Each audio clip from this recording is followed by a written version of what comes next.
Bonjour Jonas, Bonjour Monia, bienvenue chez 108 milliards. merci. On se connaît à travers Myriam, Mhm, qui est une amie à moi, qui est ta compagne. exactement. Quand j'ai dit à Myriam que je voulais faire une série d'épisodes sur la mort pour le podcast 108 milliards, elle m'a dit il faut absolument que tu interviewes Jonas Jacquelin, donc toi. Est-ce que tu as été surpris par ma demande de se dire je voulais faire un épisode sur la mort? Je dirais pas que c'est une surprise dans la mesure où, de mon côté, par la force des choses, c'est pas forcément un élément auquel je t'ai préparé, mais j'ai à côtoyer la mort ou plus précisément des endeuillés quasiment au quotidien. Oui. Donc je dirais, j'ai pas de tabou autour de la question de la mort, de la question du deuil, de la façon dont on doit affronter ce moment-là pour des proches, pour soi. Et donc, c'est quelque chose qui est assez évident, assez naturel pour moi. Et dans le Talmud, on nous dit « Ayoldin lamut », ceux qui naissent vont mourir. Oui. Donc, il n'y a pas vraiment de surprise par rapport à ça.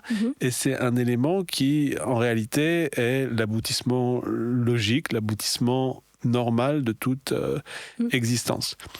En revanche, ce que je vois très souvent, non pas chez moi, mais chez les gens que j'ai à croiser, que j'ai à côtoyer, c'est tout le tabou qui peut exister autour de ça et la difficulté qu'il peut y avoir à en parler, d'appréhender la mort d'un proche. Bien sûr, on peut l'imaginer par égard pour celui pour lequel on a des sentiments. À aborder sa propre disparition, c'est aussi une angoisse par rapport à qu'est-ce qu'on est, qu'est-ce que c'est notre parcours sur cette terre. Donc, quand tu m'as dit que tu parlais de ce sujet, d'un côté, pour moi, il y a quelque chose d'assez logique, d'assez normal dans le fait de pouvoir parler, échanger autour de cette question de la mort, qui est l'un des éléments certainement les plus universels en réalité, et qui nous touche tous, qu'on soit riche ou pauvre, intelligent ou stupide, juifs, chrétiens, musulmans, sans religion, qu'on vive aujourd'hui, il y a 1000 ans ou dans 1000 ans, c'est une question qui nous touche de manière nécessaire. Donc, en parler, pour moi, il n'y a pas de souci, c'est quelque chose qui fait partie du quotidien. Le fait que d'autres en parlent et que toi, tu veuilles en parler, ça pouvait être aussi de nature à susciter une interrogation parce que, généralement, plus chez les autres que chez moi, je vois une forme de tabou autour de tout ce qui tourne autour de la mort. Tu nous as fait une intro merveilleuse à notre conversation et même tu es allé sur le pourquoi je fais cette série d'épisodes. Parce qu'il se trouve que, comme toi, alors peut-être moins dans mon quotidien, parce que je ne fais pas le même métier que toi, on va y venir, mais en tout cas, moi, la mort a toujours fait partie de ma vie comme quelque chose de naturel. Déjà parce que j'ai grandi au Maroc. Et que dans notre culture marocaine, c'est beaucoup plus classique d'aller à des funérailles. Je sais pas, enfant, j'ai dû faire peut-être une centaine de funérailles dans ma vie, c'est normal. Il y a pas de... Donc, mine de rien, voilà, ça fait partie de notre vie. Et puis, j'ai perdu ma mère il y a 10 ans. Donc, pour le coup, je l'ai vécu de manière beaucoup plus proche. Et l'une des choses par laquelle j'ai été frappée, ça fait longtemps que j'habite en France maintenant, et la plupart de mes amis voilà, ont grandi plutôt en France et sont français, c'est l'absence de la mort dans les sociétés plus occidentales. Et c'est pour ça, en fait, que je veux faire cette série d'épisodes, parce que, comme tu l'as très, très justement dit, elle fait complètement partie de notre vie. C'est l'une des choses la plus universelle qui soit. Et pourtant, la plupart des personnes n'y sont jamais confrontées, ou en tout cas vivent comme si ça n'existait pas. Donc voilà un peu le pourquoi de cette série. Et je disais à Myriam, qui m'aide un petit peu à concevoir le podcast, la saison 3 du podcast 108 milliards, je lui disais, pour moi, c'est fondamental d'inviter les représentants des grandes religions monothéistes au moins, et pourquoi pas d'autres, parce que par la force des choses, même si c'est pas dans ton métier de rabbin, j'imagine qu'il y a plein de choses, mais à la fin des fins, vous êtes les personnes auxquelles les gens se réfèrent dans ces moments-là. Et donc voilà, toi tu es rabbin. Exactement. Tu me disais là en arrivant, donc on est dans le studio Module qui est dans le 19e arrondissement de Paris, tu m'as dit que tu as grandi pas loin, donc j'entends que tu as grandi à Paris. J'ai grandi à Paris, j'ai grandi à quelques centaines de mètres d'ici, mais de l'autre côté de la rue, donc dans le 20e. Ah, dans le 20e, oui. Et j'aurais jamais imaginé en passant là enfant, alors il n'y en avait pas à l'époque, mais que j'aurais pu revenir quelques années, quelques dizaines d'années même après pour enregistrer un podcast ici. Et c'est vrai que la maison, le bâtiment dans lequel il y a le studio, on ne pouvait pas imaginer qu'un jour il pourrait y avoir ça derrière.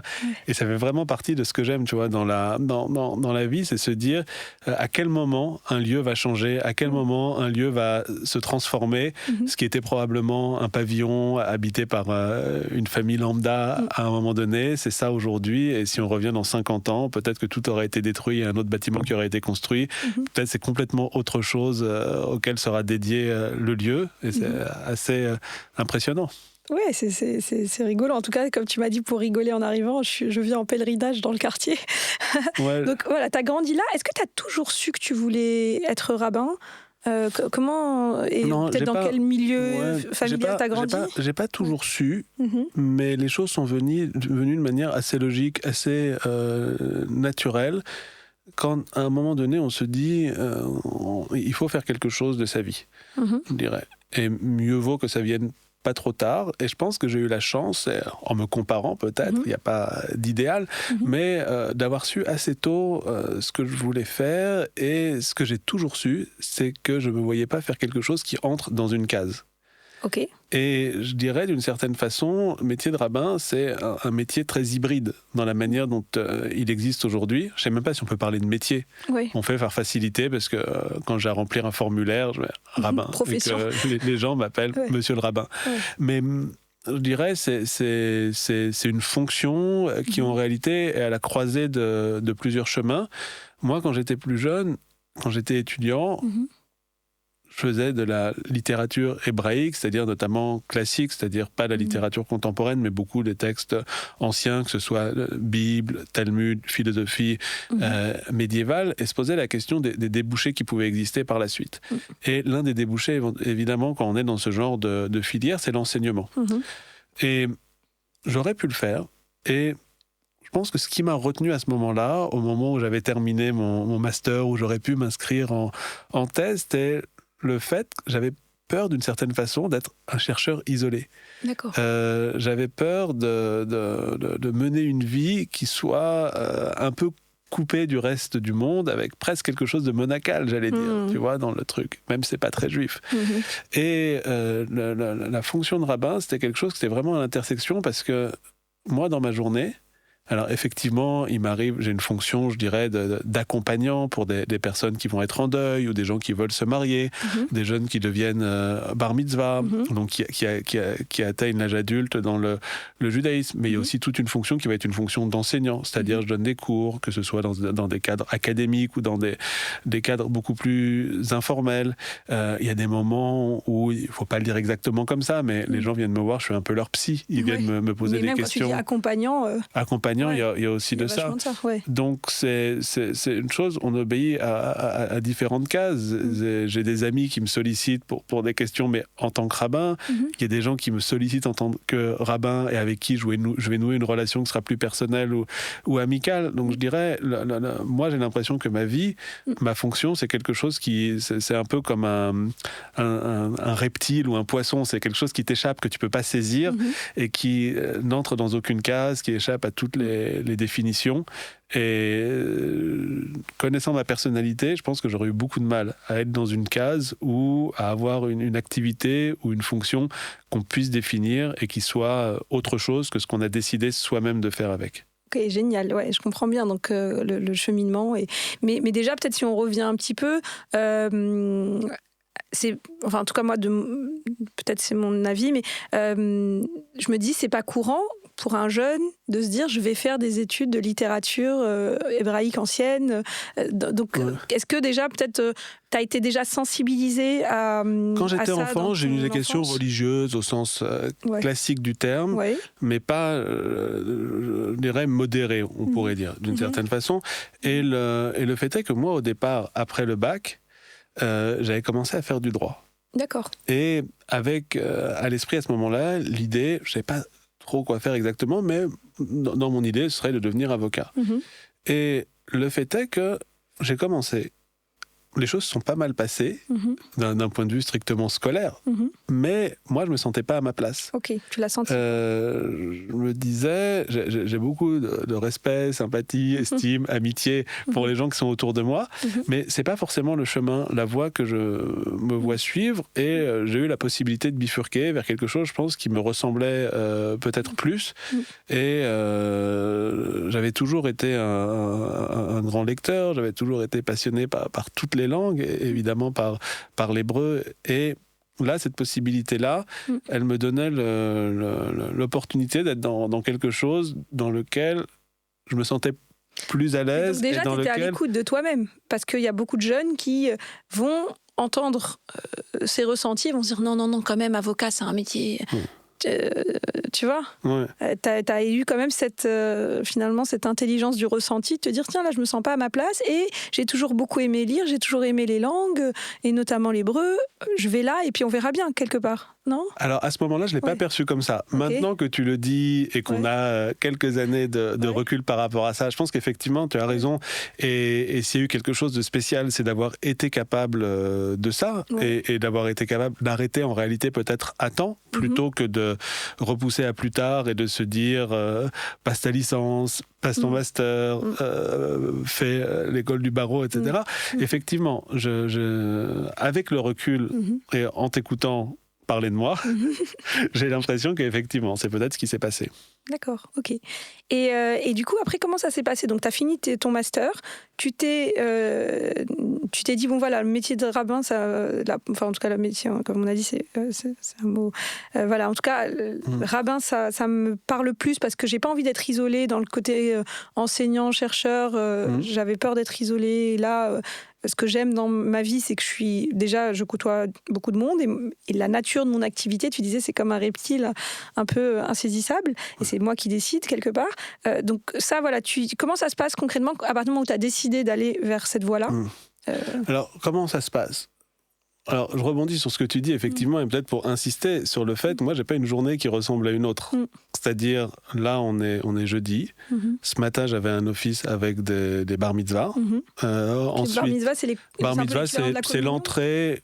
C'est l'entrée dans la vie adulte pour un jeune juif, 12 ans pour une fille, 13 ans pour un garçon. Donc ce matin, j'avais un office avec des jeunes comme ça.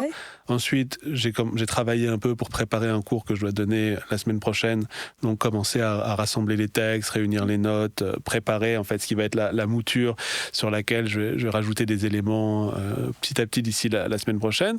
Ensuite, je suis venu te voir. Ensuite, aujourd'hui, c'est un jour de grève. Donc, cet après-midi, je garde ma fille qui ne peut pas être à la crèche. Ce soir, je repars parce que j'ai un rendez-vous et je dois donner un cours. Et ensuite, peut-être, si Dieu veut, je pourrais me coucher pas trop tard. On te le souhaite. Donc, il n'y a pas un moment qui ressemble à l'autre. Et alors, comment est-ce qu'on arrive à ça ? En réalité, ça pose la question, qu'est-ce que c'est qu'un rabbin ? Un rabbin, le mot en hébreu, au départ, c'est rabbi ou rav. C'est l'idée de beaucoup. Beaucoup de quoi ? C'est, on suppose, ou on espère pour le rabbin, que c'est quelqu'un qui a beaucoup de savoir, beaucoup de connaissances, et qui va être en mesure de les partager, qui va être en mesure de les enseigner. Donc, le rabbin, au départ et avant tout, c'est un enseignant. La seule chose qu'il a de différent par rapport aux autres, c'est peut-être qu'il a un peu plus de savoir et qu'on lui reconnaît le fait d'avoir un peu plus de savoir. À la base, c'est ça. À la base, c'est ça. Et il n'y a pas de spécificité comme ça pourrait être le cas dans d'autres religions, je dirais. C'est le rabbin, c'est un homme comme un autre. Il a peut-être plus de savoir, il a peut-être par son expérience acquis, on l'espère en tout cas, un peu plus de sagesse, mais il n'est pas sur un piédestal. C'est pas un intermédiaire avec Dieu. C'est pas quelqu'un qui aurait plus de sainteté qu'un autre. Pas du tout. Au contraire, il faut se méfier de tout ça. Et donc, il y a toutes sortes de rabbins.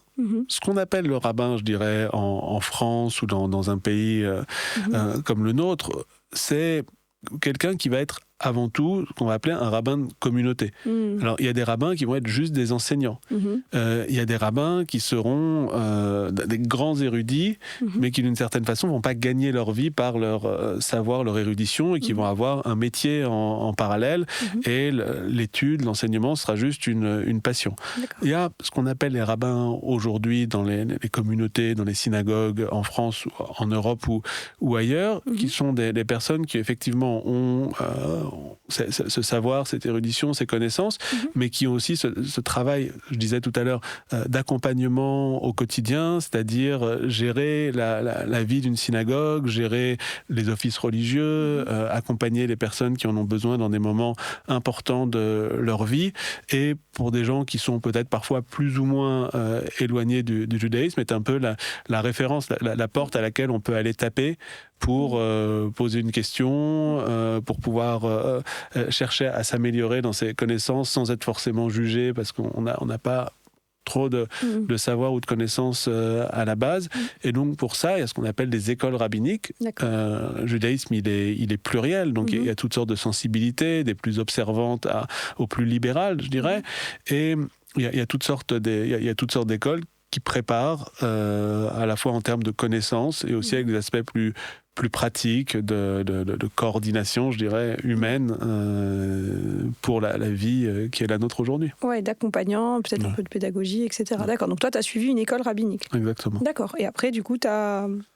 Et après, j'ai exercé depuis un peu plus de 10 ans maintenant à la synagogue à laquelle je suis toujours et qui se trouve rue Copernic à Paris. D'accord, ok, super. Et ça te plaît toujours?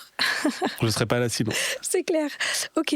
Et justement, pour faire un peu la transition avec le thème d'aujourd'hui de la mort, tu disais, mon rôle, c'est aussi d'accueillir peut-être des gens qui vont venir me poser des questions, et parfois des gens qui sont peut-être plus éloignés, qui sont peut-être de culture, d'éducation juive, mais qui sont peut-être un peu plus éloignés, qui s'y intéressent pas tous les jours, on va dire. Et je vais avoir ce rôle. Ils vont venir me voir quand ils en ont besoin, parce que j'ai cette connaissance, et notamment au moment de la mort. J'imagine que c'est le cas dans toutes les religions, qu'il y a beaucoup de gens qui vont limite vivre toute leur vie en oubliant un peu leur religion de base, on va dire, que leurs parents leur ont transmis, et qui au moment de la mort s'y retrouvent confrontés avec un petit côté un peu démuni, de dire en fait je viens de perdre mon père, ma mère, d'un côté, c'est une évidence pour moi que j'ai envie de l'enterrer selon le rite de ma religion d'origine, mais en même temps, moi, ça fait 20 ans, 30 ans que je m'y suis pas intéressée, que c'est pas dans notre vie quotidienne. T'en as des clients? Enfin, des clients, c'est pas des clients. Ouais, c'est pas des clients, c'est pas des patients. C'est quoi? Des fidèles? Ouais, on peut dire ça comme ça. En tout cas, c'est le terme un peu consacré. Ouais, plus ou moins proche. Donc effectivement, c'est vrai que qu'est-ce que c'est que d'être juif? Voilà, on n'est pas là pour y répondre parce que je ne sais pas si quelqu'un a une réponse précise et complète sur le sujet, mais le fait est qu'on trouve, je l'esquissais un peu tout à l'heure, toutes sortes de juifs. Certains qui vont être particulièrement religieux, observants, qui vont voir, je dirais, leur vie de la naissance à la tombe réglée par les lois de la tradition, qui vont avoir le rite qui les cadre du moment où ils se lèvent au moment où ils se couchent. Et on a des gens pour qui ce sera beaucoup plus distant, pour qui c'est un héritage, pour qui c'est une identité, pour qui c'est une fidélité historique, pour qui c'est une sensibilité, mais qui, dans leur vie quotidienne, sont pas forcément marqués en termes rituels par tout ça. Et pourtant, effectivement, il y a certains moments pour lesquels il semble parfois inenvisageable de ne pas se rattacher à une tradition ancestrale, ne pas se rattacher à quelque chose qui nous dépasse dans le temps, qui nous dépasse dans l'histoire. Et c'est sûr que les personnes qui vont me solliciter pour les accompagner au moment d'un enterrement, au moment d'un deuil, pour beaucoup, c'est des gens qui sont très, très éloignés, je dirais, de la vie juive au sens étroitement religieux ou rituel du terme, et pour qui pourtant c'est important, c'est inenvisageable. Un jour, je disais les prières pour un enterrement, et ce que m'avait dit la fille du défunt, je trouvais que c'est très très beau. C'est-à-dire, comme beaucoup de juifs au XXe siècle, ses parents avaient été marqués par l'idéal révolutionnaire communiste, et donc ils avaient abandonné le judaïsme sous sa forme religieuse. Ils avaient eu une sorte d'espérance qui était liée à leur histoire, mais qui était très détaché de toute coutume, de tout rite, etc.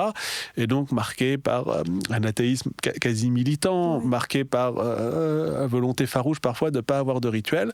Et la fille de ces gens vient me voir et elle me dit, en fait, je veux qu'ils aient un enterrement juif parce que leurs parents ont été tués à Auschwitz. Leurs parents auraient aimé avoir des funérailles religieuses, mais l'histoire les en a privés.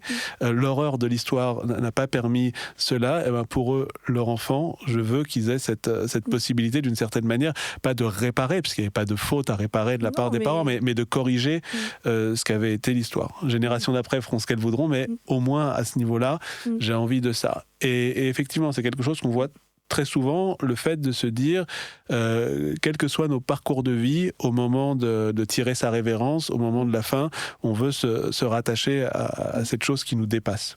Mais j'ai la chair de poule en t'écoutant, il y a beaucoup de choses qui résonnent. Et effectivement, de se dire, il y a certains moments de la vie. Je sais que nous, par exemple, en arabe et tout, on dit c'est des moments de Dieu. Alors après, qu'on croit en Dieu ou pas, encore une fois, pour moi, cette expression, elle veut dire autre chose. Elle est très profonde. Il y a certains moments où ce qu'on est en train de vivre nous dépasse complètement.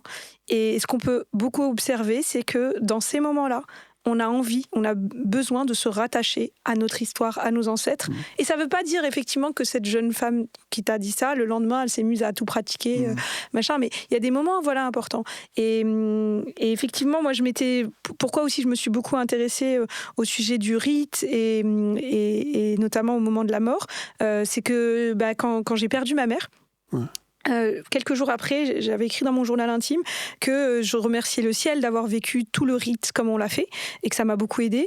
Et après, j'avais écrit « Et moi, qui ai choisi de vivre en France, qui ai choisi une vie très différente, je me suis peut-être éloignée de beaucoup de choses, il sera comment mon enterrement ? Ça n'aura pas de sens de me rapatrier si je meurs à 90 ans à Paris, ça n'aura pas de sens de me rapatrier au Maroc et de me faire un enterrement comme maman a eu, vraiment très traditionnel dans le rite musulman. Et en même temps, si jamais, quel que soit l'âge où je vais mourir, où que je sois, et quelle que soit la vie que j'ai, ça n'aura non plus aucun sens qu'il y ait zéro islam et zéro Maroc dedans. Ça fait tellement partie de moi. Et je m'étais dit, justement, comment est-ce qu'on peut rester proche de ça, moi j'aime bien dire ne pas jeter le bébé avec l'eau du bain. Et je pense que justement le rôle des officiants religieux, c'est aussi d'accompagner toutes ces personnes qui sont de plus en plus nombreuses ou pas, j'en sais rien, mais en tout cas toutes ces personnes qui sont pas dans l'observance stricte de leur religion de départ pour plein de raisons, mais qui dans ces moments-là, il y a un truc plus fort que nous qui nous ramène en fait. Et moi je trouve ça beau en fait, je trouve pas ça du tout, je le subis pas, je trouve ça magnifique en fait.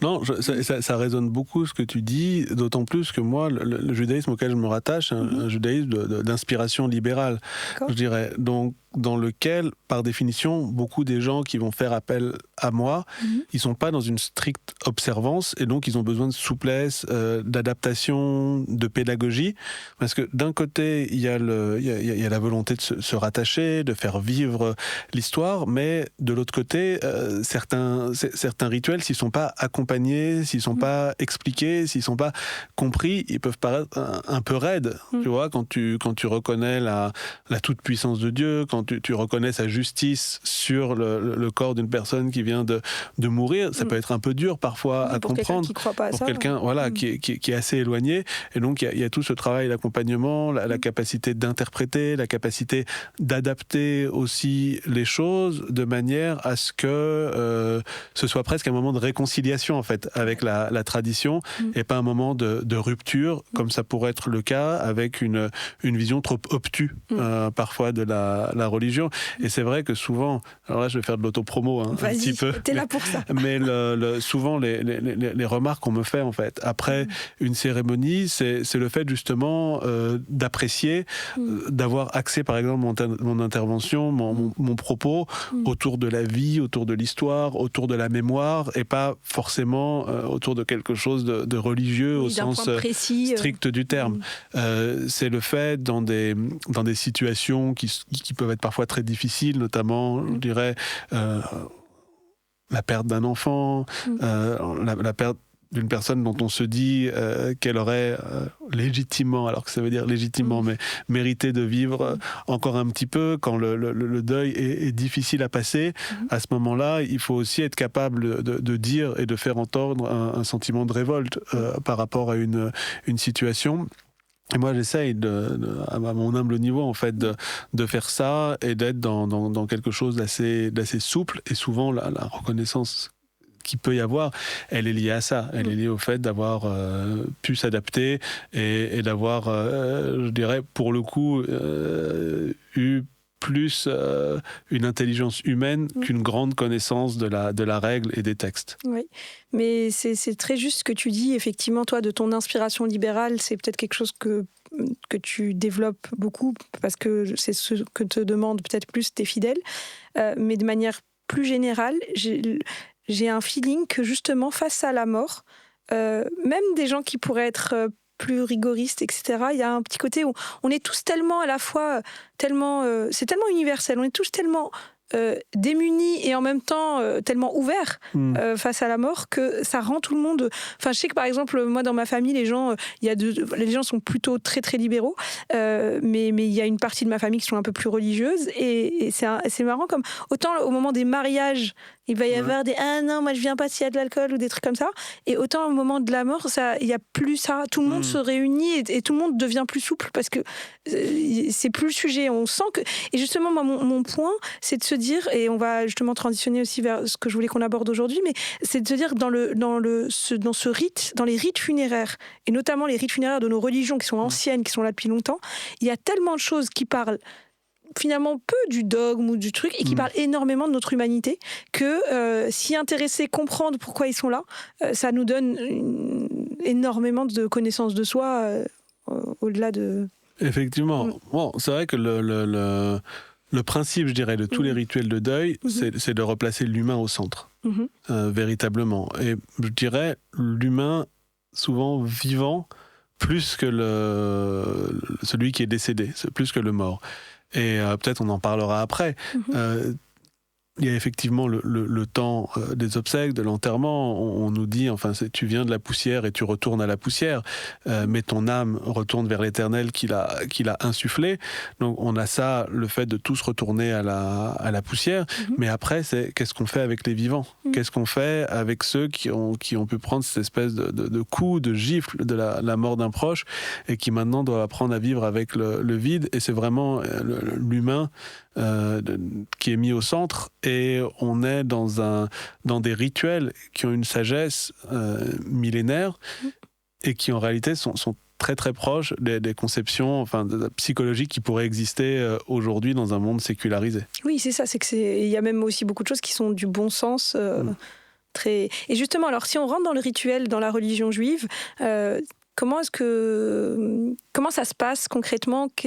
Quelles sont les différentes étapes à ce niveau-là ? Ouais, voilà, au niveau... Aujourd'hui, c'est très différent de la manière dont les choses pouvaient se passer par le passé. Et ça touche aussi à un point qu'on abordait un peu au début par rapport à la question de la mort et le rapport à la mort qui peut être un tabou. Et c'est vrai qu'aujourd'hui... on n'est pas habitué à voir des morts. On n'est pas habitué à voir des gens qui vieillissent.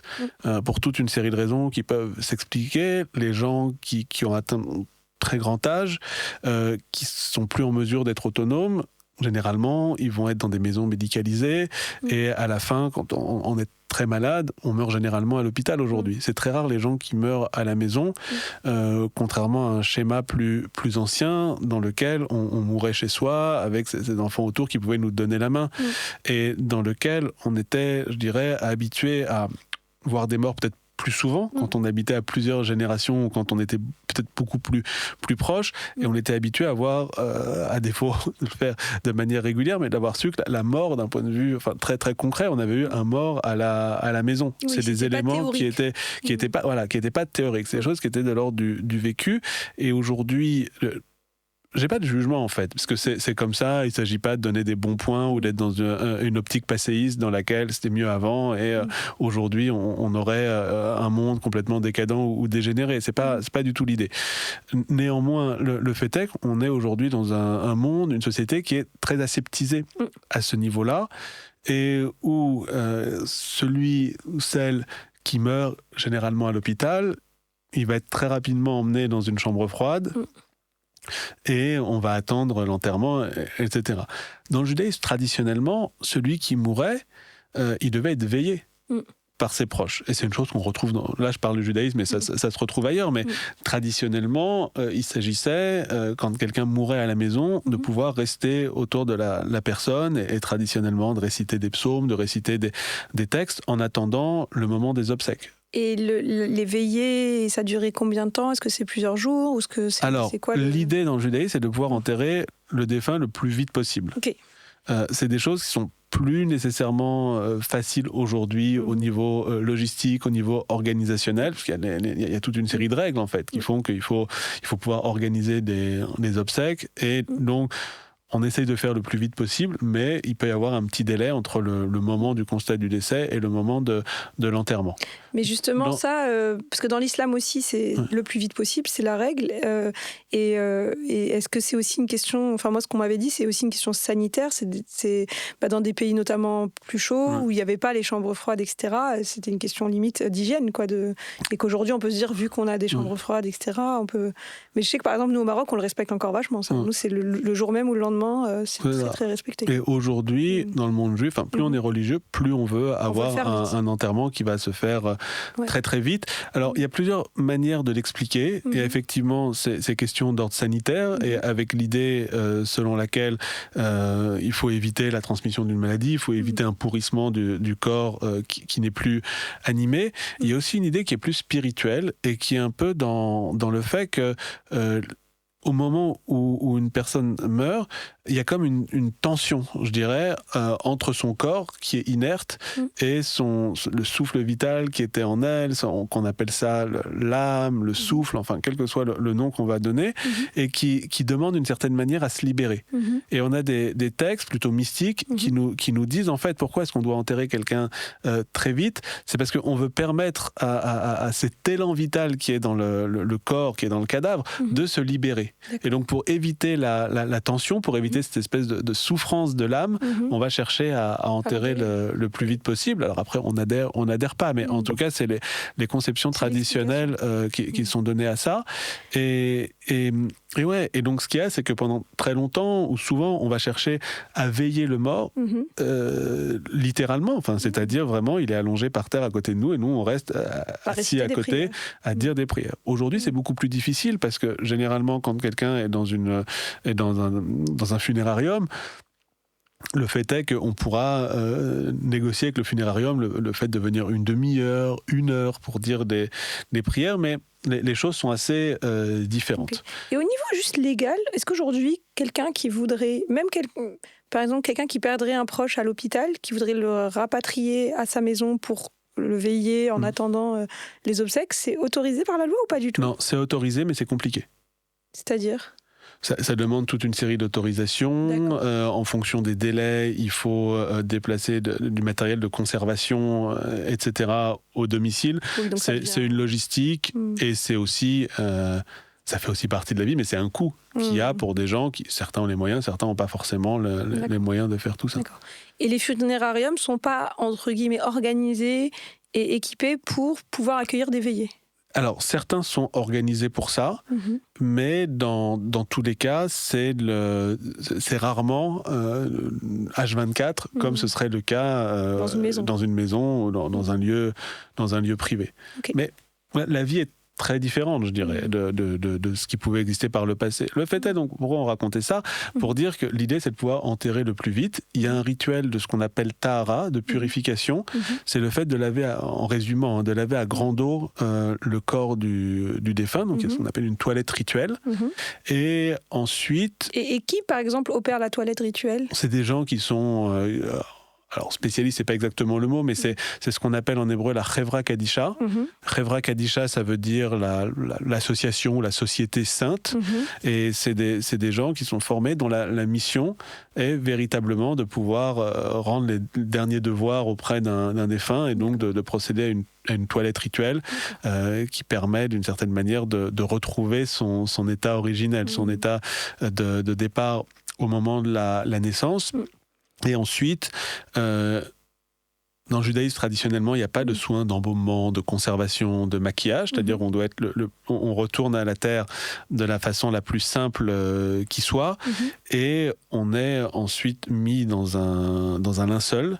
C'est-à-dire, on a l'idée qu'on doit porter les vêtements les plus simples qui existent. Et qu'on soit riche ou pauvre, à ce moment-là, face à la mort et avant de retrouver, je dirais, notre créateur, on n'a pas de signe extérieur de richesse. C'est-à-dire, on n'a pas un costume sur mesure. Voilà. On est vraiment dans un linceul qui est le même pour tous, le clochard comme le milliardaire. D'accord. Et juste pour revenir à la toilette rituelle, est-ce que pareil, il y a une explication? Donc on comprend bien, oui, déjà de dire il y a un côté revenir à notre état originel. Est-ce qu'il y a d'autres explications? Il y a toute la symbolique de l'eau. Qui est l'eau qui purifie, non seulement qui purifie, l'eau qui rappelle un peu le liquide dans lequel on a grandi, et l'eau qui est celle du lavage des mains, des ablutions dans le judaïsme, dans lequel on a aussi l'idée qu'elle permet de faire partir toutes sortes, entre guillemets, d'impuretés ou de choses qui seraient en nous. Dans le judaïsme, traditionnellement, le matin, une des premières choses qu'on fait en se réveillant, c'est de se passer les mains à l'eau, parce qu'on a l'idée, on a pu avoir toutes sortes de mauvaises pensées ou toutes sortes de démons en nous pendant la nuit, et l'eau, elle va les faire repartir. D'accord, ok, donc toute la symbolique de l'eau, ok. Donc il y a ensuite il y a le linceul, qui a ce côté aussi, on retrouve cette idée d'universel, donc qui est le même pour tous, et il n'y a pas de... voilà, et ensuite ensuite, alors... Il y a une question. Dans le judaïsme, traditionnellement, c'est-à-dire, il y a l'idée que dans l'idéal, il faudrait, dans son linceul, être enterré à même la terre. En Israël aujourd'hui, par exemple, c'est une chose qui se fait. Les gens qui sont enterrés, ils sont enterrés à même la terre, et on retourne littéralement à la terre, à partir de laquelle on trouve dans la Torah l'idée que le premier humain a été formé à partir de la glaise, à partir de la boue, à partir de la terre qui était sur le sol. Aujourd'hui, en France et dans la plupart des pays, l'enterrement il se fait dans un cercueil, c'est-à-dire on n'a pas le droit d'enterrer des gens à même la terre. Ça, c'est au niveau légal. C'est au niveau légal, et donc il y a le cercueil, et là c'est la même chose. Ce qu'on recommande, c'est de prendre le cercueil le plus simple qui soit. L'idée, c'est 4 planches de bois et c'est tout. Et donc, il y a la mise en bière, donc la mise dans le cercueil, et ensuite la possibilité de procéder à l'enterrement. Il y a une série... Les gens, justement, moi, pour le coup, comme j'ai grandi au Maroc, j'ai aucune info là-dessus. Est-ce que les communautés religieuses en France... à partir du moment où il y a des lois qui passent, qui disent faut mettre dans des cercueils, mais en fait c'est pas comme ça qu'on fait. Nous, voilà, en plus il y a énormément de similitudes avec l'islam. Nous on enterre à même la terre au Maroc, il y a pas de problème aussi. Mais tu dis, est-ce que les gens, et notamment peut-être des gens plus religieux, se sont pas soulevés en disant il y a quand même des explications pourquoi on fait ça, donc ou est-ce qu'à un moment disons c'est pas toutes les règles, dans l'histoire, je suis pas du tout historien spécialiste de ces questions-là, mais ça fait plusieurs siècles. C'est au début du 19e siècle, il y a toutes ces règles qui sont édictées au sujet des enterrements en France. Et il y a un principe dans le judaïsme, ça s'appelle Dina de Malchuta Dina, ça veut dire la loi du pays et la loi. Et donc il y a toute une série de questions où lorsque la loi du pays dit de faire une chose, on n'a pas d'autre choix que de se plier à la loi. Tant qu'elle n'oblige pas à commettre une transgression, c'est-à-dire si la loi du pays, je sais pas, obligeait à manger du porc, ou si la loi du pays obligeait à commettre un inceste, évidemment, il y aurait lieu de s'opposer. Mais tant qu'on n'est pas dans l'obligation d'une transgression, on respecte la loi du pays. Et d'ailleurs, c'est ce qu'on entend, moi ce que j'interprète aussi quand tu dis ça, c'est que donc, dans tous ces rites qu'on est en train de décrire, il y a beaucoup de traditions, c'est pas forcément des prescriptions ou des proscriptions, c'est beaucoup des habitudes rituelles, quoi. Et donc du coup on s'adapte parce que le monde change, parce que les lois changent, et qu'il n'y a pas il n'y a pas une façon de faire ou une façon de pas faire qui soit... Et d'ailleurs, c'est intéressant, cette question de faire la différence entre une réelle prescription ou proscription dans la religion, et des habitudes. Parce que parfois, on intègre des habitudes et des traditions de manière tellement forte qu'on se dit que ça devient une prescription, une proscription, alors qu'en fait, il n'y avait pas forcément plus de fondement, qu'on a toujours fait comme ça. Est-ce que, du coup, voilà, ce que j'entends, c'est que toi, tu as une approche aussi où il y a une souplesse quand même de ça. Donc, on distingue, là c'est un peu technique ce que je vais raconter, mais on distingue d'un point de vue religieux ce qu'on appelle la halakha, c'est-à-dire la loi, celle qui est indiscutable d'une certaine manière, et ce qu'on appelle les minagim. D'accord. Les minagim, c'est les coutumes, les rituels, les habitudes, et qui ont un côté plus aléatoire dans leur application. Alors c'est vrai que souvent les gens qui connaissent pas forcément la différence, vu qu'ils ont toujours vu faire quelque chose, ils vont se dire, vu que j'ai toujours vu faire ceci ou cela, c'est la loi, ça se discute pas. D'un point de vue technique, évidemment, c'est pas du tout la même chose.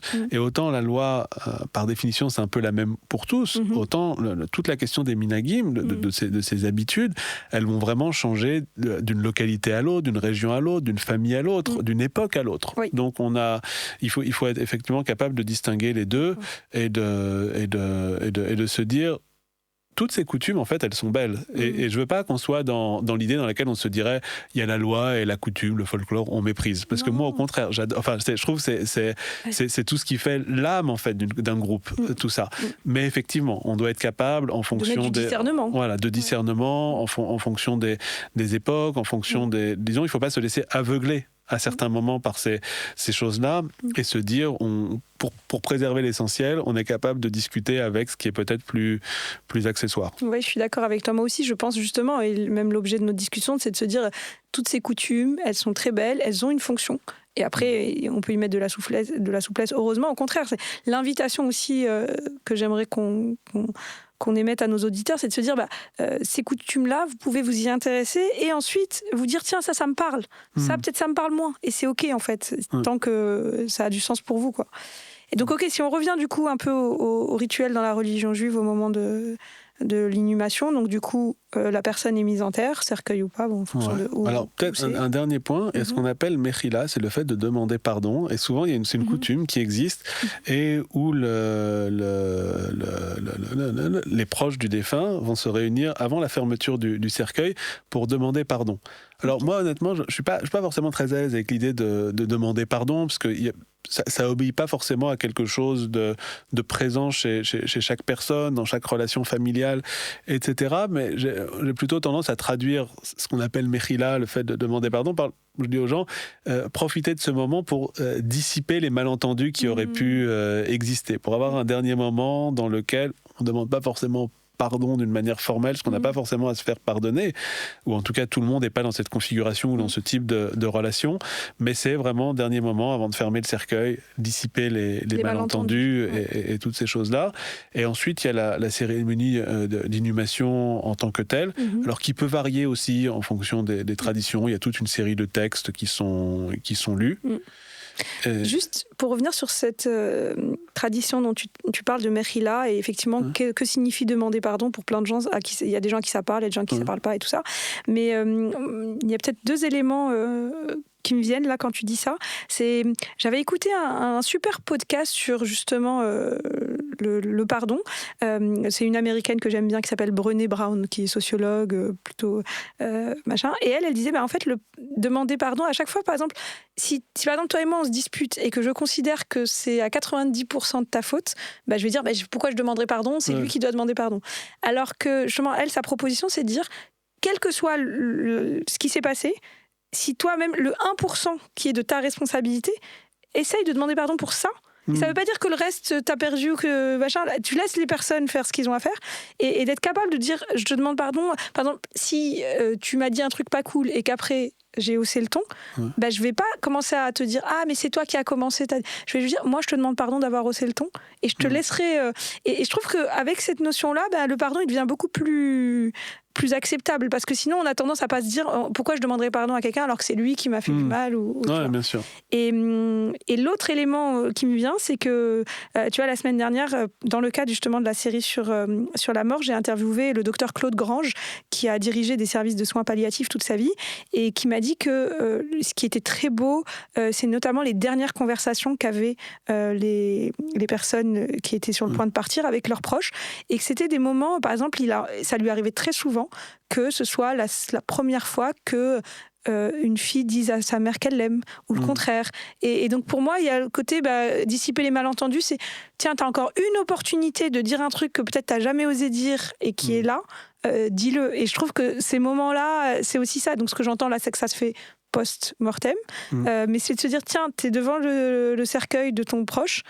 Qu'est-ce que tu as envie c'est la dernière opportunité de lui dire un truc, quoi, quelque part. Effectivement, il y a ça, et c'est important de pouvoir le verbaliser.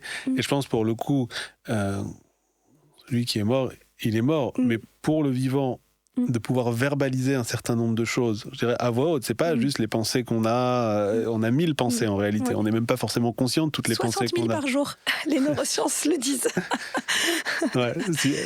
Effectivement, tu vois, mais de pouvoir verbaliser, c'est-à-dire avoir les mots qui sortent de sa bouche, avoir des sons qui sortent de sa bouche, et que nous, au moins, on entend dans nos oreilles, c'est encore très différent. C'est complètement différent, et pareil, là, les neurosciences le démontrent, qu'il y a une chose, c'est de penser des choses, autre chose de le dire à l'oral et de le dire devant d'autres personnes. Au niveau cognitif, il se passe des choses différentes.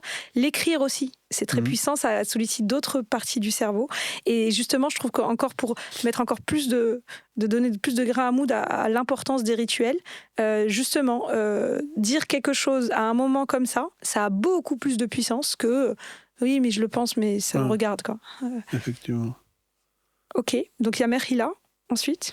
Ensuite, les obsèques au sens classique du terme, donc des prières. Je passe le détail dessus peut-être. Il y a généralement ce qu'on appelle le hesped, c'est le fait d'évoquer la mémoire. C'est quelque chose de très ancien, c'est-à-dire dans la Torah, on nous dit que Abraham lui-même, c'est le premier à faire ça au moment de la mort de Sarah. Il va faire son éloge, il va parler d'elle. Et donc on a l'idée, c'est important de parler de quelqu'un. Alors après, on pourra discuter comment on parle de quelqu'un qui n'est plus là.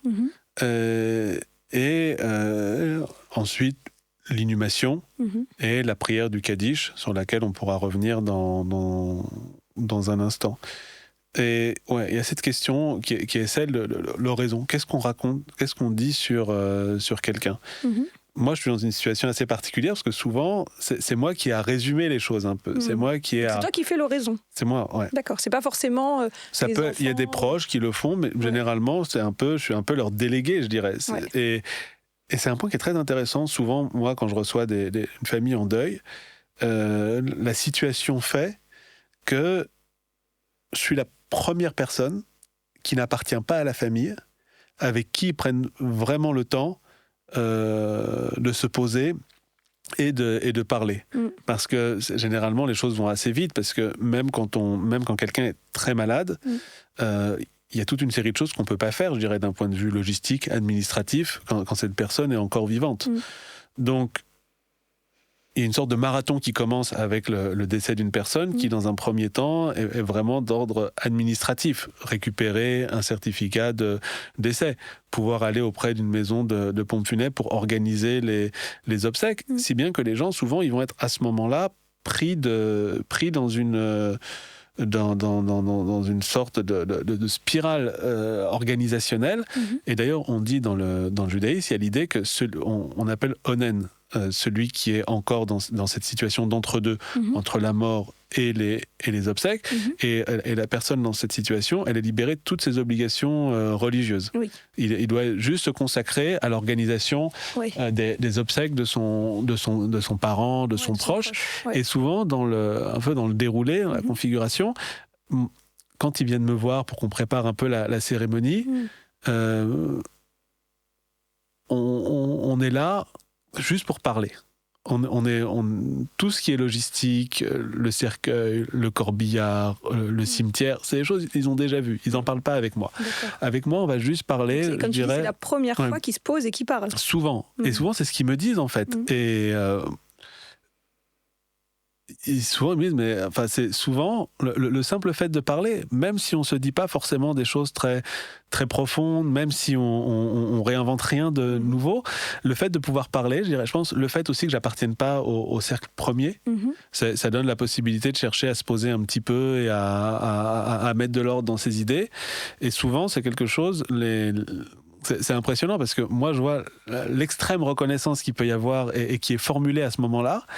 Et en parallèle, moi, j'ai l'impression, j'étais juste assis avec mon stylo, mon bloc de papier, et à noter ce qu'ils m'ont raconté. Et donc, c'est le décalage entre les deux est impressionnant. Moi aussi, dans mon métier, des fois, je dis à mes clients, mais je comprends pas, vous me payez cher pour vous dire des choses simples que vous savez déjà, mais pas de problème. Et effectivement, c'est ce regard extérieur qui est... Et donc, à ce moment-là, ils te parlent du défunt, et toi, tu prépares du coup avec ce qu'on te donne. Moi, je digère en fait tout ce qu'ils me disent. Souvent, alors il y a toutes sortes de vies, toutes sortes de configurations. Il y a des gens... Il y a des familles dans lesquelles tout se passait bien, d'autres dans lesquelles c'était une sorte de guerre larvée et où les choses sont plus compliquées. Et donc là, l'idée, c'est de pouvoir écouter. Il n'y a pas de jugement, en fait, de ma part par rapport à toutes ces choses-là.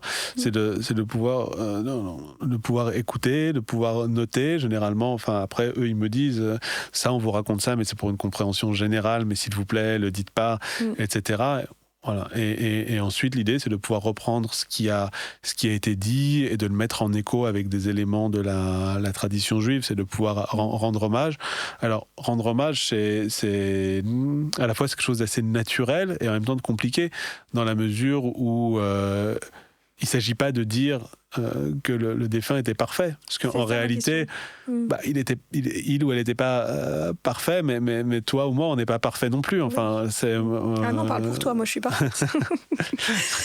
C'est parce que tu n'as pas assez travaillé sur toi-même. C'est ça.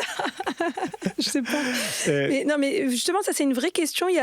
Ça m'a été posé plusieurs fois de ok, je vais rendre hommage à quelqu'un qui vient de partir, mais il se trouve que est-ce que je vais parler que des choses positives? Tu vois, est-ce qu'il y a un moyen, est-ce que ça a du sens de parler aussi des choses négatives, ou en tout cas des choses plus douloureuses, mais de manière à rendre quand même un hommage? Ouais, ça je dirais, c'est tout l'enjeu en fait. C'est d'être capable de dire certaines choses. Je dirais, c'est d'être capable de tout dire, mais sans faire de mal. Ok. Et de pouvoir trouver un peu la voie médiane, de pouvoir trouver la subtilité qui permet de dire des choses. En hébreu, on dit Amevin Yavin. C'est l'intelligent comprendra, ou celui qui doit comprendre va comprendre. Okay, ouais. Donc ça permet de dire il faut pouvoir dire des choses qui vont être comprises, mais on va pas. Enfin, c'est pas. Je dirais. C'est pas le moment de régler des comptes, c'est pas le moment de retourner le couteau dans la plaie, si j'ose le dire, de cette manière-là. Donc, pour le coup, c'est un peu un travail d'équilibriste. Et c'est vrai que moi, j'écris jamais mes discours, le SPED, l'oraison, j'écris jamais. La manière dont je fonctionne, c'est quand les gens me parlent, je note tout. Généralement, une fois qu'ils m'ont laissé, je recopie tout, soit encore à la main, soit sur mon ordinateur. Je réfléchis un peu, enfin, j'essaie de tout digérer. Avant d'arriver à la cérémonie, je relis mes notes en essayant d'articuler un peu les choses. Et après aussi, en fonction de la situation, je ressors ce que j'ai préparé, mais en m'adaptant. D'accord. Parce que je vois, il y a certains moments où t'es au feeling aussi, quelque part, tu vas sentir le... Ça marche au feeling, parce que moi, je me souviendrai toujours, quand j'ai commencé ma fonction de rabbin, donc c'était il y a une dizaine d'années maintenant, et on m'appelle pour les obsèques d'une dame, et c'est deux enfants qui viennent, une grande différence d'âge d'ailleurs entre les deux,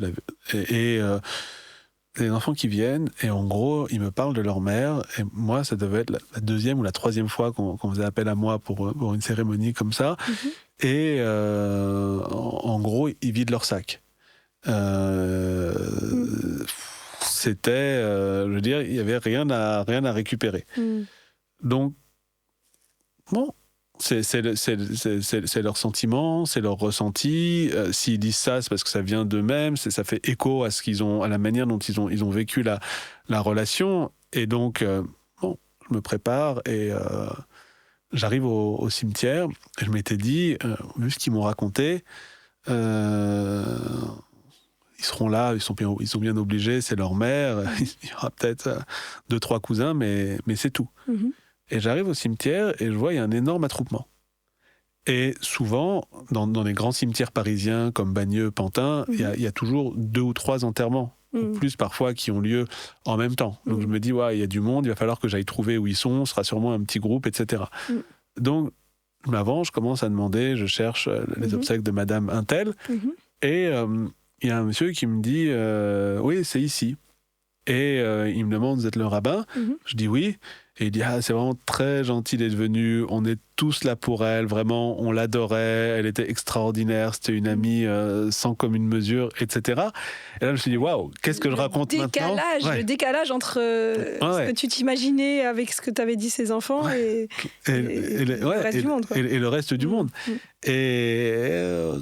Et bon, ça rend modeste déjà, pas forcément en tant que rabbin ici, mais en tant que personne. Enfin, comment est-ce que nos proches nous voient et comment est-ce que le reste du monde nous voit. Et c'est pas toujours la même chose.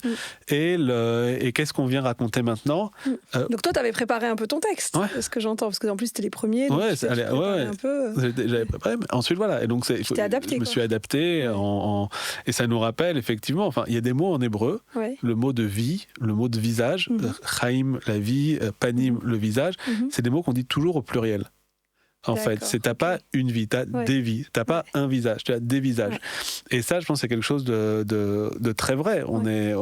C'est pas de l'hypocrisie, c'est pas de la duplicité. C'est le fait que on est dans un monde qui est tellement complexe, bizarre par certains aspects, que par définition, on est tous multifacettes et multipersonnalités. On est complexe. Et puis en plus, dans le ressenti ou l'image qu'auront les gens de nous, il y a nous, nos multiples visages, et on ne va pas les exprimer pareil dans différents aspects de notre vie, mais il y a aussi les gens qui ne vont pas réagir de la même manière au même visage. Donc, du coup, c'est effectivement. Et comment tu as fait du coup sur le moment ? Parce que du coup, tu n'avais pas beaucoup d'infos sur ce que te disait cette amie à elle en 2 secondes avant les... Non, mais on ressent, honnêtement, ça remonte à... Je ne pourrais pas te décrire, j'ai juste le feeling sur le moment. Et du fait d'avoir dû faire une pirouette, enfin me rattraper pour tomber sur mes pieds à ce moment-là. Bon, heureusement que tu n'as pas été avocat, tu as l'air d'être très doué dans ce que tu fais alors. Ok. Et du coup, si on revient un peu au rituel, donc déjà, ce que j'entends, c'est que l'oraison, elle se fait au moment au cimetière. Elle se fait au cimetière, D'accord. Et ensuite, qu'est-ce qui se passe ? Et donc, il y a l'inhumation. Et le Kaddish. Donc souvent on parle de la prière du Kaddish, qui est peut-être l'une des plus connues dans le judaïsme. On peut noter, c'est intéressant, parce que c'est Kaddish, une prière en araméen. C'est même pas en hébreu, c'est en araméen. Et c'est pas ce qui se dit aussi. J'ai déjà eu l'occasion de faire des repas de Shabbat avec des amis. Non, ça c'est autre chose. Ça, je confonds. Alors, à la fin du repas, c'est la Birkat Amazon. D'accord. Mais c'est encore autre chose. Les Kaddish, on le dit à plein de reprises. Le Kiddush. C'est la même racine. D'accord, c'est pour ça. Sanctification, c'est Kadesh, Kadosh, Kiddush, Kaddish, Kedusha, c'est l'idée de sainteté. Et donc là, en gros, la prière du Kaddish, souvent on l'associe au deuil, mais en fait on l'a dit dans plein de circonstances. Et c'est une prière qui dit la grandeur du nom de Dieu. Et c'est une sorte de louange qui est faite à ce moment-là. Et souvent on va insister sur le fait que originellement, c'est pas une prière qui était liée au deuil, forcément. Mais c'est l'idée, dans un moment comme ça, de pouvoir magnifier la vie et surtout de dire, c'est un peu un hommage qu'on rend à celui qui est mort, parce que celui qui est mort, par définition, il ne peut plus dire le Kaddish. Il est mort, il ne peut plus parler, les lèvres ne peuvent plus bouger, la bouche ne peut plus faire sortir de son. Mais il laisse une trace, et il y a des gens sur cette terre qui sont vivants et bien vivants et qui sont en mesure de venir dire cette sanctification. Et donc c'est tout le sens de cette prière qui vient au cimetière et même après. Et quand tu dis qu'elle est en araméen, c'est-à-dire qu'elle est très très très ancienne ? Elle est ancienne, mais surtout ça veut dire que à l'époque où elle a été composée, l'araméen, c'était la langue qui c'est un peu comme l'anglais aujourd'hui. C'était lingua franca, la langue qui était parlée par tout un chacun, et un moment où beaucoup de juifs parlaient plus forcément l'hébreu et étaient plus à l'aise pour s'exprimer en araméen. Donc on a l'idée que c'est une prière qui est dite dans une langue qui devait être comprise de tous. D'accord. C'est pas une élite, c'est pas un groupe d'érudits qui va être capable de dire ou de comprendre, mais à l'époque, l'idée, c'est que tout le monde devait pouvoir le dire. D'accord, donc c'était vraiment la prière, entre guillemets, accessible à tous. Par définition. D'accord, ok, d'accord. Donc il y a ce moment du Kaddish, du coup, au cimetière, toujours. Ouais. Et ensuite ? Et ensuite, il y a ce qu'on va appeler la Shiva et les Shloshim. Ok. Il y a le fait que les endeuillés, ils vont avoir une semaine pendant laquelle ils se consacrent véritablement au deuil. D'accord. Alors ça passe par quoi ? Il y a ce qu'on appelle la kriya, la déchirure, et c'est le fait que traditionnellement, quelqu'un en deuil, on va lui déchirer une partie de son vêtement. Et ça rappelle, il y a un passage dans la Torah où on a le patriarche Jacob qui apprend la mort de son fils, Joseph. En fait, il n'est pas mort, mais ses frères le font passer pour mort. Et qu'est-ce qu'il fait à ce moment-là ? Il déchire ses vêtements. De douleur, quoi. De douleur. Et donc, il y a l'idée, on déchire ses vêtements de douleur. Et quand on déchire ses vêtements, c'est aussi du fait, d'une certaine façon, qu'on sort du jeu de la vanité. C'est-à-dire, alors, pas tout le monde, mais souvent, on cherche à être élégant. Souvent, on cherche à bien s'habiller. Souvent, on a comme une carapace qui est faite par nos vêtements et par l'image qu'on a envie de renvoyer de soi. Et le fait de déchirer une partie de son vêtement, d'une certaine manière, on dit je m'en fous de tout ça, en fait. Je suis pas dans les apparences. Je suis pas dans le jeu social. Je reviens, c'est moi et moi-même. Et je rentre vraiment dans le deuil, dans la douleur, en ayant ce vêtement déchiré. Donc, il y a ça. Et il y a le fait que dans l'idéal, à ce moment-là, on mange, mais assis par terre. Et surtout, on ne prépare pas à manger soi-même. C'est les gens autour de nous qui prennent soin de nous. D'une certaine manière, on reconnaît à ce moment-là, pendant le temps de la Shiva, je m'occupe de moi, en fait. C'est vraiment... les autres viennent prendre soin de moi, mais je suis focalisé 100% sur mon deuil. Je suis focalisé 100% sur ma tristesse. Ni sur mon élégance, ni sur mon élégance, ce que je vais manger, ni sur ce que je vais manger, ni sur ce que je vais aller faire ailleurs, etc. Je suis focus sur ça, mais je suis focus sur ça pendant une semaine complète. Mais l'idée, c'est, vient le moment où on va devoir réapprendre à aller vers la vie. Oui, mais déjà, avant d'aller vers la vie, se dire vraiment, même, on revient du basique des émotions, beaucoup de gens, on a tout ce truc de... C'est difficile pour nous d'aller dans la tristesse, parce qu'on ne nous a pas appris, quoi. Et de se dire que là, dans le rituel, l'environnement est construit pour que tu n'aies pas d'autre choix que d'aller la regarder en face, ta tristesse. Exactement. Et alors que sinon, se dire, attends, c'est bon, je viens de perdre quelqu'un, bon, je repars, le lendemain, je suis au boulot, et comme si de rien n'était. Le risque, et qu'on voit d'ailleurs chez beaucoup de personnes, c'est que 6 mois plus tard, le retour de bâton est terrible. C'est ça. Donc là, c'est de se dire, non, on va déjà l'anticiper, tu seras toi et ton deuil. Exactement. Et comme ça, après, quand tu reviens à la vie, t'as digéré ce qu'il y avait à digérer, entre guillemets. Exactement. Et ça, c'est vraiment l'idée. C'est dans les psaumes, on nous dit Mima Makim, des profondeurs. Et t'as un peu l'idée, là, tu vas explorer ta tristesse, ta souffrance, ton deuil, mais jusqu'au fond. Jusqu'au fond. Tu vas pas te mentir sur le fait, c'est la vie, il est mort, on passe à autre chose. Non, c'est triste, c'est un coup, c'est dur, tu reverras jamais dans ce monde, mais tu consacres, tu sanctuarises un moment pour ça. Et les symboles sont forts, tu manges par terre, tu déchires tes vêtements. T'as des aliments, en fait, qui vont être... On mange à ce moment-là des œufs, des lentilles, c'est-à-dire des aliments qui sont ronds. D'accord. Et ça nous rappelle le cycle de la vie, ça nous rappelle, la roue tourne, et donc on a même dans notre alimentation le symbole de tout ça. Et donc on fait ça pendant une semaine. Après, il y a ce qu'on appelle les shloshim, les 30 jours, donc c'est 23 jours après la semaine dans lesquels on est toujours en deuil, mais on revient un peu à la vie. On va pas se raser, par exemple, pour un homme. On va éviter toutes les réjouissances, c'est-à-dire on va pas aller à un concert, on va pas aller danser, enfin, etc. Et ensuite, il y a la période de l'année qui reste, pendant laquelle tous les jours on dit la prière pour un proche, on va éviter les rassemblements festifs, etc., etc.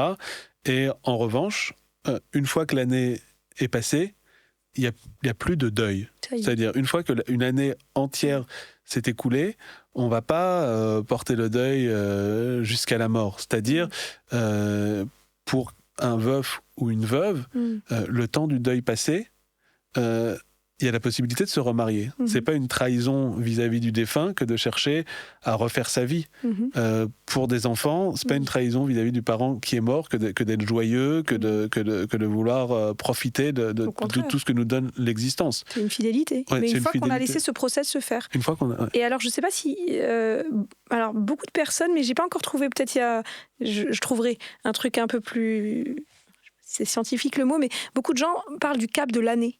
C'est que vraiment, c'est pas un hasard si justement dans nos rites religieux, il y a ce moment de l'année qui est important, qu'au niveau un peu psychologique, etc., c'est un cap. Est-ce que toi, dans ton expérience, tu sens aussi que dans la guérison, entre guillemets, des personnes endeuillées, on sent un cap à ce moment-là ou... C'est une grande question. Moi, je peux parler de l'extérieur, en fait, parce que j'ai pas dit, j'aurais peut-être dû préciser, j'ai la chance d'avoir mes 2 parents. J'ai juste perdu, enfin j'ai plus de grands-parents, mais ça reste la génération d'avant, disons. J'ai jamais vécu, et Dieu leur prête la vie le plus longuement possible, eu à perdre un parent, un frère, une sœur, un proche dans des conditions comme ça. Donc, je dirais, moi, ce que je vois de l'extérieur, mais c'est vrai, là je parle d'un point de vue théorique, c'est des choses que j'ai pas personnellement expérimenté dans ma chair en tant qu'endeuillé. Donc effectivement, il y a ce cap de l'année. Dans la vie juive, l'année c'est important parce que c'est tout un cycle d'années, tout un cycle de renouvellement. L'idée des 4 saisons également qui vont scander nos existences. Et donc c'est effectivement, l'année c'est une micro-vie en fait, en soi. Et c'est quelque chose qu'on expérimente dans notre corps. La vie, c'est pas juste quelque chose de linéaire en fait. C'est vraiment aussi une répétition. Ok, oui, donc c'est... Ok. Mais justement, par rapport à tes fidèles, est-ce qu'il y en a certains qui t'ont déjà témoigné ah oui, là, ça va mieux Souvent, souvent, c'est enfin, on le voit, parce que généralement, on se revoit après pour l'année, et c'est sûr que c'est pas les mêmes. Et c'est sûr que il y a une grande évolution, et pas toujours là où on aurait pu l'imaginer. C'est-à-dire, il y a des gens qui vraiment sont passés à autre chose d'une certaine façon, et d'autres pour lesquels on sent que c'est plus difficile. Alors après, c'est compliqué à expliquer, ça dépend aussi des configurations familiales, mais il y a des choses étonnantes. Alors une histoire comme ça, un jour, je reçois un monsieur avec son gendre, lui il venait de perdre sa femme, et c'était en plein hiver. Il vient me voir. Il avait une sorte d'énorme manteau de fourrure dans lequel il flottait. Et c'est son gendre qui parlait. Et lui, je lui disais, waouh, c'est terrible parce que j'ai du mal à voir comment il va pouvoir tenir dans les temps qui viennent. C'était renforcé. Enfin, je dirais, il y avait tout le décor qui était là pour ça. Il neigeait dehors, lui flottait dans son manteau. Là, il y avait une hostilité, je dirais, du climat à ce moment-là, et donc voilà, les obsèques ont lieu, et j'ai plus de nouvelles. Et je me retrouve quelques années après pour un autre enterrement. Alors là, c'est bon. Tu m'as invité pour ça, mais on va penser que je fasse ma vie au cimetière. Et je vois un gars, enfin, genre vieux beau, hyper fringant, avec une voiture de sport, limite une top modèle, enfin une femme beaucoup plus jeune que lui à ses côtés, enfin tous les clichés, toute la panoplie. Il vient me voir, très chaleureux. Et moi, je le reconnais pas en fait. Tellement il a changé. Au départ, tellement il a changé. Et je dis, vous pouvez me rappeler votre nom, enfin, parce qu'il vient, lui, il me reconnaissait très bien, il avait l'air très familier, il voyait très bien qui j'étais, et il me dit, si, vous vous souvenez pas, vous étiez venu pour l'enterrement de ma femme en 2000 machin, etc. Je me suis dit, waouh, c'est impressionnant, enfin, la manière dont on peut évoluer. Alors, tant mieux. Tant mieux, bien sûr. Mais c'est l'être humain, enfin, des ressources insondables. Je me rappelle qu'en terminale, en philo, donc on avait eu à commenter, la phrase connue, c'est un seul être vous manque et tout est dépeuplé. Et là, on avait eu un seul être vous manque et tout est repeuplé. Toutes les portes que ça peut ouvrir aussi. Donc oui, effectivement, les gens, donc une fois que... Et justement, peut-être sur le processus du deuil, donc il y a le rite et il y a cette année qui finalement a du sens. Mais qu'est-ce que tu pourrais partager de ton expérience ça signifie quoi faire son deuil ? J'imagine bien que chaque personne est différente et que il y a des gens qui vont mettre des années, d'autres qui vont mettre 3 jours. Mais qu'est-ce que toi, tu pourrais nous partager un peu sur ce processus de faire le deuil ? Non, moi, je pense que c'est une question d'acceptation. Il y a dans dans les prières juives au moment du deuil, il y a toute une série de formules qui reviennent. Dayana Emet, Tziduk Hadin. Et ça veut dire, assez paradoxalement, on bénit le juge de vérité. On parle de Dieu comme un juge de vérité au moment d'un enterrement. Tziduk Hadin, c'est on accepte la justesse du jugement qui a été rendu avec la perte d'un proche. Donc je dirais, il y a l'idée d'une acceptation qui doit venir et d'une forme de normalisation de la mort. Alors c'est terrible de dire ça parce que évidemment il y a des situations, des circonstances dans lesquelles c'est pas normal. Le fait d'avoir un enfant qui meurt avant ses parents, c'est pas normal. C'est pas dans l'ordre en tout cas, c'est pas dans l'ordre des choses. Il y a beaucoup de choses qui échappent à notre compréhension de ce monde. Et je dirais, c'est ce qui est terrible, c'est-à-dire dans tout ça. Moi, je suis blindé, en fait, d'une certaine manière.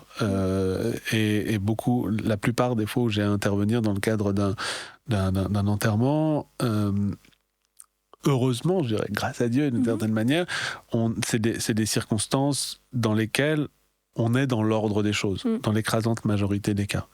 Après, il y a des moments qui sont des moments terribles. C'est des parents qui perdent un enfant en bas âge, la mort subite du nourrisson, ou un enfant mort-né.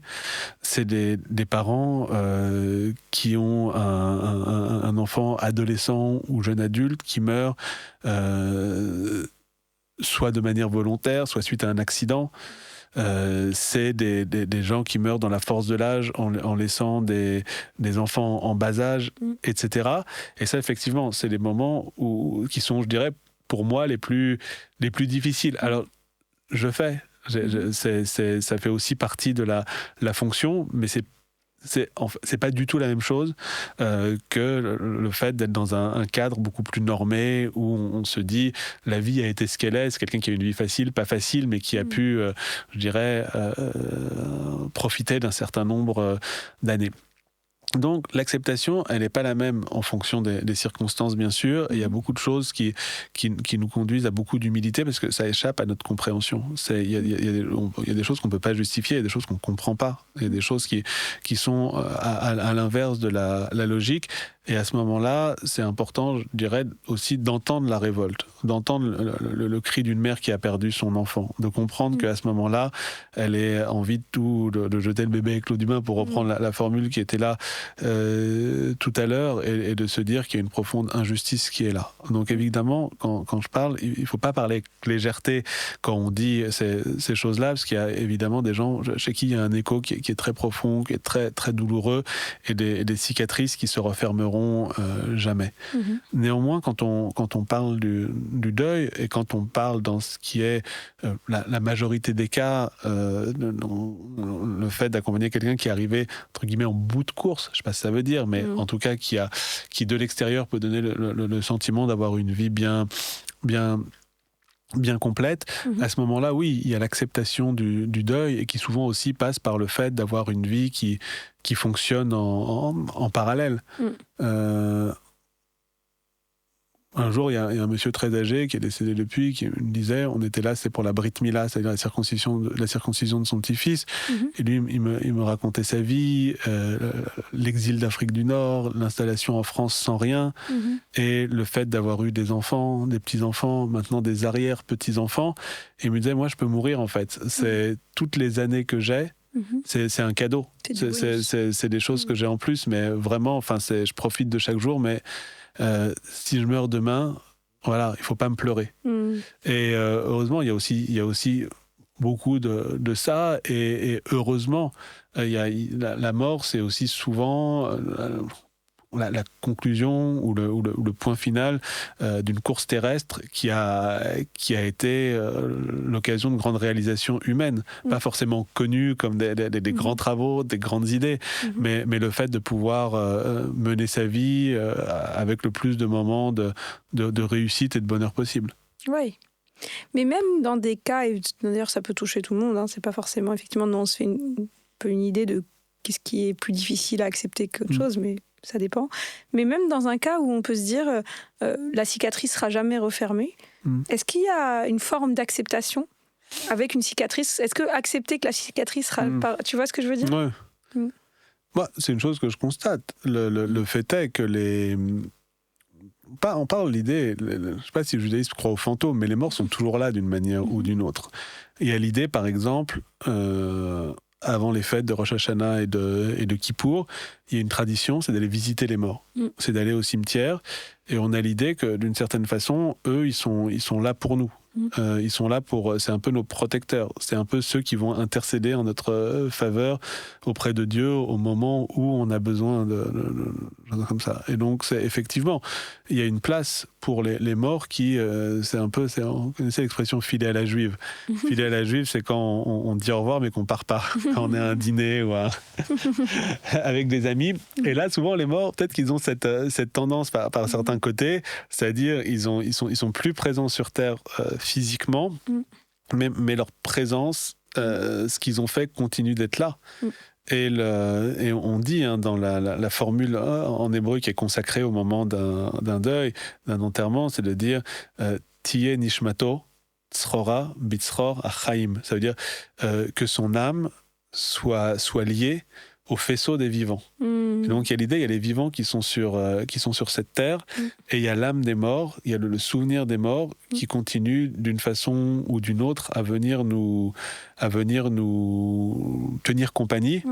Et on dit souvent la seule mort, c'est l'oubli. Et donc tant qu'il y a de la mémoire, tant qu'il y a de la présence dans la mémoire des disparus, ils sont là d'une manière ou d'une autre. Et quand on pense, quand on a des parents, des grands-parents qui sont plus là, souvent ils continuent d'une manière ou d'une autre à nous donner la main, à nous donner conseil, à être ceux vers lesquels on va se retourner spontanément quand on a un épisode douloureux ou un malheur, etc. On va spontanément se tourner vers les disparus pour qu'ils viennent nous donner de la force dans les épreuves ici-bas. C'est très vrai ce que tu dis, et moi je me suis dit qu'une interprétation de faire le deuil, parce que cette expression, je trouve qu'elle peut dire plein de choses, et c'est pas forcément ce qu'on s'imagine. C'est pas oublier, c'est pas fermer forcément toutes les cicatrices. Mais pour moi, il y a un petit côté de donner une nouvelle place, une nouvelle identité à la personne décédée dans cette nouvelle réalité qui est maintenant je vais peut-être pas aller manger chez elle le week-end, mais en fait je vais penser à elle et je vais me dire tiens, qu'est-ce qu'elle m'aurait conseillé si elle était là, ou juste parler d'elle à mes proches ou à mes enfants, et pour moi il y a vraiment ça dans le faire le deuil. Il y a aussi cette notion de comment j'installe cette personne. C'est-à-dire elle disparaît pas du tout de ma vie, au contraire, c'est juste que c'est comme si je la mettais à une autre place, et qui souvent est une place aussi très belle quand on a eu le temps justement notamment si on a fait ce travail de dissiper les malentendus et tout, il y a un côté qui est très pur, qui est très beau, qui reste. Un nouveau statut dans notre économie symbolique, d'une certaine façon. Exactement. Je trouve que alors je connais pas très très bien, mais je vais peut-être interviewer quelqu'un, mais les cultures, les religions asiatiques le font un peu plus. Je sais qu'ils ont par exemple dans les maisons, ils ont la place des ancêtres, l'autel des ancêtres, et donc ça fait partie quelque part de la maison de dire ils font partie du truc, quoi.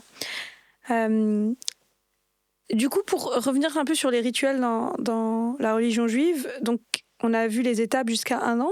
Est-ce qu'il y a d'autres éléments et par exemple, un truc aussi, c'est comment les gens sont invités à se positionner, et notamment si on met justement, si on prend en compte ce contexte plus récent où il y a beaucoup de personnes qui ne sont pas du tout au fait des traditions, où on est amené à fréquenter plein de gens de différentes cultures, etc.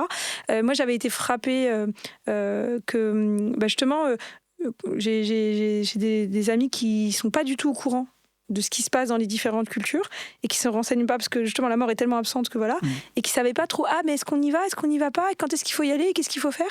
Donc quelque part comment se positionnent les gens, et comment peut-être qu'est-ce qu'on peut dire à ceux qui n'y connaissent rien si jamais ils sont amenés à accompagner un proche, ou juste à avoir des amis ou des connaissances qui traversent ça. Il y a combien de questions là en tout ? Ah ouais, j'avoue, désolé, mais t'as... Non, j'ai compris. Alors déjà, pour commencer, le premier élément, c'est qu'est-ce qui se passe après l'année ? il y a ce qu'on appelle, alors c'est un mot, ça vient du yiddish, mais c'est le Yahrzeit, on pourrait dire la Haskara, c'est l'anniversaire. Et il y a un verset, c'est dans le livre de Job, qui nous dit Shem Tov Mishem Tov Veyom Amavet Miyom Yevaldo. C'est un meilleur nom est préférable à une bonne huile, et le jour de la mort est préférable au jour de la naissance. Alors qu'est-ce que ça veut dire ? Il y a l'idée, un meilleur nom est préférable à une meilleure huile. C'est un bon nom est préférable à une bonne huile. C'est l'huile, c'est le parfum, c'est l'orgueil, les vanités d'une certaine manière, et le nom, c'est la réputation, ce qu'on a été capable de faire. Et donc on dit, il vaut mieux avoir un bon nom, laisser une bonne réputation, plutôt que les odeurs du présent qui finissent par s'évaporer. Et le jour de la mort est préférable au jour de la vie. Ça, on pourrait se dire, c'est bizarre. Enfin, en tout cas, c'est contre-intuitif. Nous, on a tendance je veux dire, spontanément, on va avoir tendance à se dire, une naissance, le jour d'une naissance, c'est préférable au jour de la mort, en toute logique. Et à l'idée, pourquoi est-ce que le jour de la mort est préférable au jour de la vie ? Parce que le jour de sa naissance, alors notre mère s'est donné la peine de nous faire venir au monde, nous, on s'est donné la peine de sortir de son ventre, d'avoir une première respiration, de pousser un premier cri, etc. Mais à la limite, on n'a pas de mérite pour ça. En revanche, le fait d'avoir été capable, tout au long de sa vie, avec une histoire qui peut être compliquée, avec une personnalité qui peut être compliquée, avec des phases qui peuvent être douloureuses, si on est capable, au travers de tout ça, de se créer une bonne réputation, ça veut dire qu'on a vraiment ça veut dire qu'on a du mérite. Et ce qui compte, c'est le fait d'avoir été capable de laisser une trace comme ça, plutôt que d'être simplement venu au monde. Alors pourquoi je raconte ça ?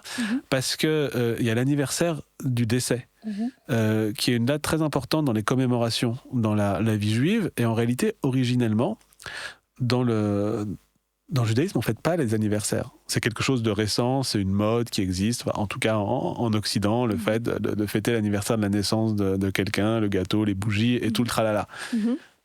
Traditionnellement, dans le monde juif, dans les textes anciens, il n'y a pas du tout de trace de la date de naissance.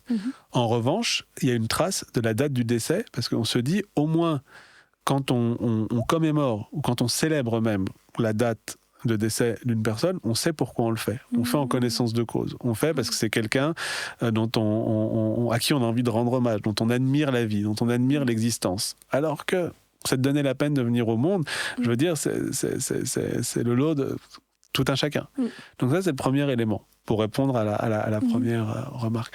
Après, l'autre, c'est comment ça se passe quand on est un peu extérieur au monde juif et qu'on a envie de pouvoir être proche d'une personne juive qui est en deuil. C'est vrai que dans le judaïsme, si on regarde par exemple par le passé ou aujourd'hui en Israël par exemple, quand quelqu'un meurt, il y a des affiches dans la rue. Enfin, c'est-à-dire, il y a des affichettes où on annonce la mort d'une personne, on annonce le moment de l'enterrement et on donne l'adresse où on peut aller rendre visite aux endeuillés. Et les gens qui connaissent peuvent venir spontanément.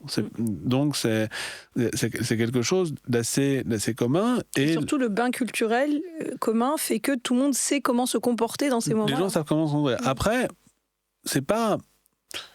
Alors peut-être en étant dedans, on ne se rend pas compte de ce qu'il peut y avoir de particulier, mais je dirais pour le coup, ce qui compte, c'est d'être capable humainement de faire preuve de sensibilité. C'est de voir comment font les autres et de faire la même chose soi-même.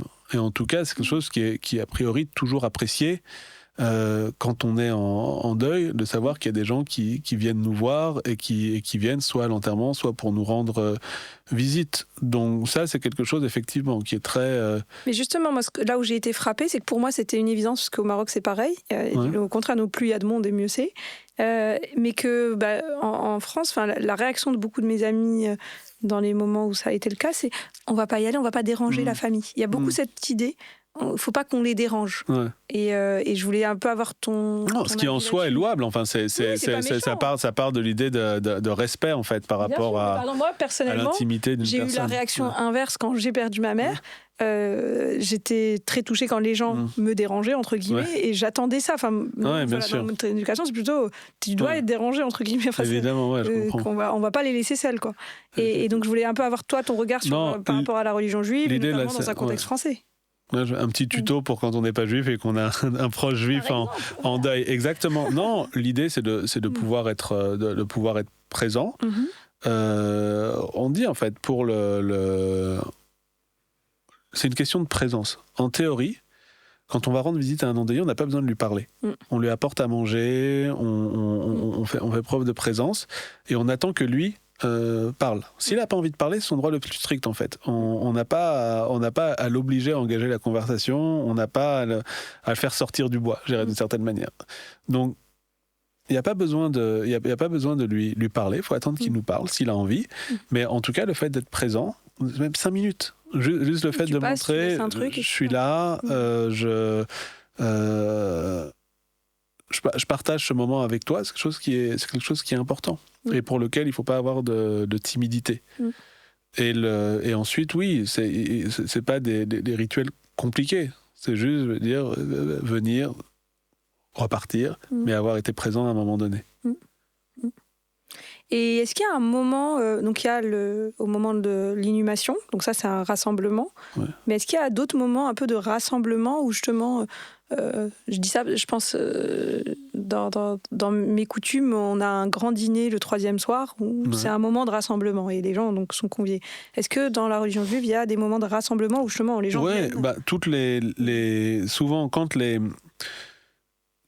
on va rendre visite à un endeuillé, alors en théorie, chez quelqu'un d'observant, on doit dire la prière 3 fois par jour. D'accord. Et donc, l'idée, c'est d'être avec l'endeuillé au moment des prières, et donc de pouvoir faire en sorte qu'il dise les prières chez lui, qu'il n'ait pas à sortir à donc, ce moment-là.